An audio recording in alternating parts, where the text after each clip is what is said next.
البحرين ما صاموا، عجيب ما صاموا، إيه ما شافوا الهلال.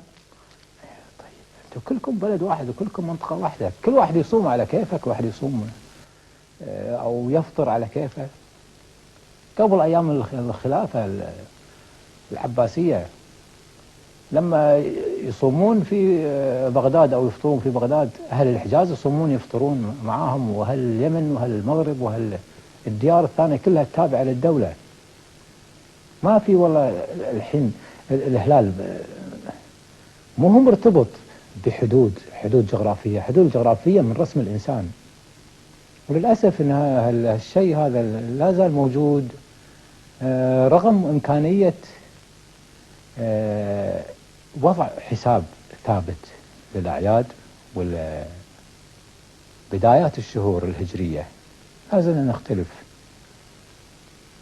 ولا زلنا مستمر وسنستمر على هذا الشيء، وهذا الحقيقة شيء يؤسف له. المهم أن العيد عندنا كان جميل،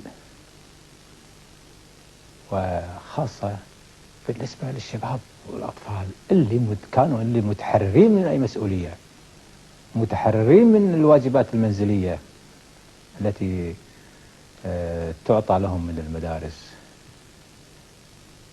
يستانسون. كنا أذكر لما يعطلنا ملا مرشد الله يرحمه، كان يعطلنا أسبوع مناسبة العيد، كنا نستانس، نجد متعة ونجمع فلوس ونزور أقربائنا أقربائنا، وكل واحد نشم إنه يعرفنا نروح نبارك له علشان نجمع بيزتين 3 بيزات 4 بيزات. أنا زين الواحد يحصل له ربية،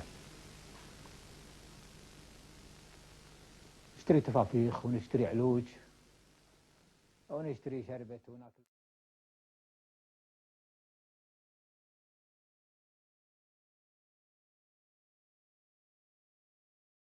يصومون في بغداد أو يفطرون في بغداد، أهل الحجاز يصومون يفطرون معاهم، وأهل اليمن وأهل المغرب وأهل الديار الثانية كلها تابعة للدولة.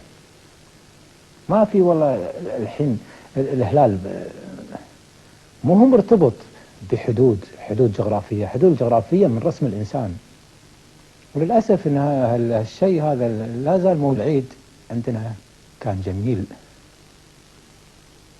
وخاصة بالنسبة للشباب والأطفال اللي كانوا متحررين من أي مسؤولية، متحررين من الواجبات المنزلية التي تعطى لهم من المدارس.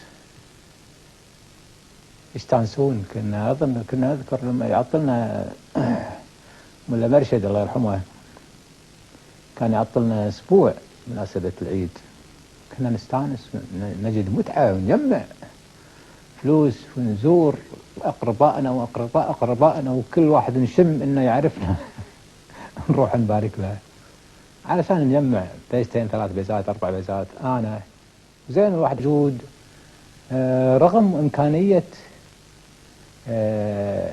وضع حساب ثابت للأعياد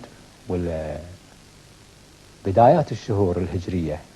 لا زلنا نختلف ولا زلنا مستمر وسنستمر على هذا الشيء، وهذا الحقيقة شيء يؤسف له. المهم أن